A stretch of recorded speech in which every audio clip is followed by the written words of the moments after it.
Bonjour à tous, bienvenue dans cette quatrième séquence du codage binaire. Nous allons parler d'organisation des données. Nous avons vu comment représenter les données sous forme de bits, que ce soit les nombres, les images ou les sons. Maintenant, nous allons voir comment les stocker en mémoire concrètement, comment les organiser. Donc les données sont stockées en mémoire, sur le disque dur, transférées sur le réseau. Peu importe ce à quoi elles correspondent, il va falloir avoir un moyen clair de dire la façon dont elles sont codées. Donc comment elles sont organisées, dans quel ordre, sous quel format, etc. L'ordinateur, il va soit les lire, soit les générer, ou les deux. Et dans les deux cas, il faut qu'il sache comment est-ce qu'elles sont codées. Donc en pratique, il va y avoir un en-tête qui va décrire la taille de ces données, leur durée éventuelle, les couleurs éventuelles, le type de compression, etc. Donc cet en-tête va en fait spécifier le codage des données. Donc l'ordinateur va en fait d'abord regarder l'en-tête qui accompagne les données pour savoir comment est-ce qu'elles sont stockées, et ensuite regarder les données elles-mêmes en fonction de ce que l'en-tête a décrit. Alors l'ordinateur manipule un certain nombre de données de base, notamment des entiers qui vont être plus ou moins grands. Donc on va pouvoir avoir des entiers qui vont être stockés sur 8 bits, donc sur un octet, donc 256 valeurs de puissance 8, ou éventuellement des entiers beaucoup plus grands. Les ordinateurs actuels savent manipuler notamment des entiers sur 64 bits, donc 16 milliards de valeurs. Donc on a différents grands types d'entiers que l'ordinateur sait manipuler de manière très efficace. Éventuellement, ces entiers vont pouvoir être négatifs. Donc si on a besoin, on pourra utiliser des entiers qui vont pouvoir être négatifs ou positifs. Alors les entiers, c'est bien parce que c'est très précis, il y a beaucoup de valeurs, mais c'est pas forcément suffisant, parce que parfois on va pouvoir vouloir manipuler des nombres à virgule. Donc en informatique, on va appeler ça des nombres flottants, qui vont être en fait un nombre suivi d'une puissance de 10, un exposant. Et donc ces nombres vont pouvoir avoir des valeurs très grandes, beaucoup plus grandes que les entiers. Par contre, ils vont avoir une précision, un nombre de chiffres limité à une dizaine ou une vingtaine, selon le type de nombre flottant qu'on utilise. Donc avec ces deux grandes catégories de nombres, on peut faire pas mal de choses, et l'ordinateur va savoir les manipuler de manière très efficace. Et donc le programmeur, en fait, il va regarder qu'est-ce qu'il doit stocker comme données, et choisir le type de données en fonction. Donc s'il doit stocker un âge, par exemple, un âge c'est en gros entre 0 et 100, il va pouvoir utiliser un entier, positif uniquement, stocké sur un nombre de bits relativement faible.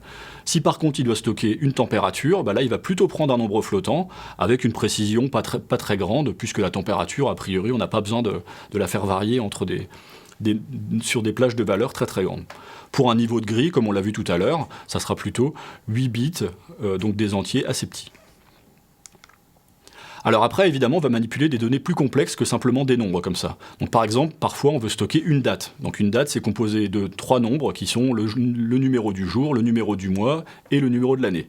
Une couleur, c'est 3 composantes, rouge, vert, bleu, et donc en fait un nombre pour chacune des composantes. Donc en fait, on a des combinaisons de nombres qu'il va falloir stocker.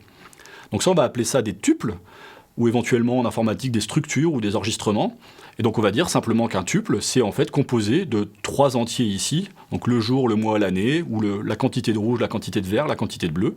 Et donc on assemble ces 3 nombres pour créer une donnée plus compliquée, composée de ces 3 valeurs. Et éventuellement, on va pouvoir faire des tuples de tuples, en disant par exemple qu'une époque, c'est composé de 2 dates, qui elles-mêmes sont composées de 3 nombres.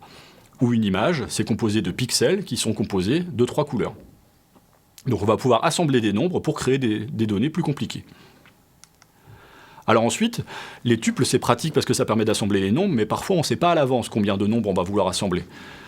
Alors par exemple, si on veut gérer les invités à une fête ou les étapes pendant un voyage, on ne sait pas forcément exactement combien il va y en avoir définitivement. Donc on va utiliser d'autres types de données, comme par exemple les tableaux. Alors les tableaux, ce qu'on va mettre dedans, en fait, c'est un ensemble de tuples qui vont être des structures similaires. C'est-à-dire, on va ici avoir à chaque ligne un nom, une naissance et une taille. On ne pourra pas avoir autre chose, avoir des choses différentes entre chaque ligne. Et donc, on va avoir des éléments identiques en structure qui vont être mis les uns en dessous des autres et chacun numéroté de 1 jusqu'au nombre d'éléments dans le tableau. Donc ça permet de gérer un ensemble d'éléments très facilement. Il y a une autre façon de stocker ce genre d'informations, c'est dans une liste. Une liste, en fait, ça va être quelque chose qui pointe vers un début de liste. Le début de liste, c'est en fait un tuple comme précédemment. Donc par exemple ici, c'est un tuple qui contient une ville, une date et une date de fin. Et ce tuple va pointer vers le suivant. Donc en fait, on a une liste qui est composée d'un pointeur vers le début, et chaque élément pointe vers le suivant dans la liste. Donc en structure, ça ressemble un peu au tableau, vu qu'on a une succession d'éléments qui sont du même genre. Par contre, en pratique, ça va changer des choses au niveau algorithmique, efficacité. Il y a des cas où le tableau va être plus pratique et des cas où la liste va être plus pratique. Par exemple, si je veux insérer un élément au début d'un tableau, ça va être plus compliqué que dans une liste, parce que dans le tableau, il va falloir décaler toutes les lignes vers le bas, et donc ça veut dire décaler en mémoire toutes les données qu'on avait stockées préalablement.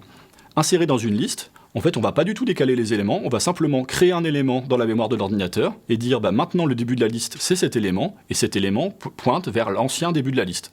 Donc il y a des opérations qui vont être plus efficaces en tableau et des opérations qui seront plus efficaces en liste. Donc ça va dépendre de ce qu'on veut faire avec nos structures de données. Alors toutes ces structures de données, on va les stocker en mémoire concrètement. Donc comment est-ce qu'on va les répartir en mémoire? Donc notamment dans quel ordre, quelle taille, etc. Donc en fait là, ce qui va être important, c'est qu'il va bien falloir définir clairement comment est-ce qu'on stocke les informations et à quel endroit. Donc il va y avoir un endroit où on va spécifier la façon dont les données sont organisées en mémoire.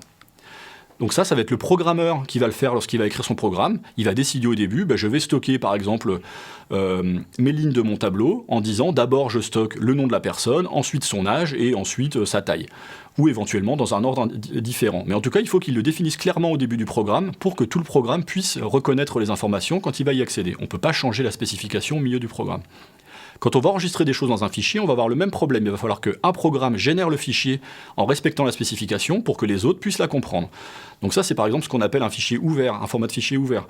Si on prend une image GIF, qui est un fichier ouvert, on va savoir à l'avance que si on veut le décoder, on aura forcément au début du fichier une chaîne de caractères qui est GIF 89A, ensuite 16 bits qui vont stocker la largeur, et ensuite 16 bits qui vont stocker la hauteur de l'image. Et donc n'importe quelle personne qui veut lire un fichier GIF pour afficher l'image correspondante saura que les données sont organisées de cette façon. N'importe quelle personne qui veut enregistrer une image sous ce format saura qu'elle peut le faire de cette façon pour que les autres puissent le lire. Donc simplement, on va définir une spécification que tout le monde doit respecter. Quand le format de fichier n'est pas ouvert, par contre, y a des gens qui vont pouvoir le générer, mais les autres ne pourront peut-être pas les lire. Alors ce qu'il faut retenir de cette séquence, c'est que d'abord, les données vont être en fait composées d'éléments de base, des entiers, des nombres flottants, éventuellement des lettres ou d'autres choses. Et donc on va combiner ces éléments pour représenter des données plus complexes en faisant des tuples, donc des assemblages de ces éléments, ou des tableaux, des listes, etc., qui peuvent en contenir énormément et s'agrandir ou se rapetissir au bon vouloir du programmeur et de l'utilisateur. Et donc ce qui est important, c'est qu'il faut clairement spécifier comment sont assemblées ces choses pour que tout le monde puisse l'utiliser. Il faut définir une spécification pour dire les données sont organisées de telle façon en mémoire, dans tel ordre et de telle taille, pour que la personne qui les remplit et la personne qui les lit puissent se comprendre.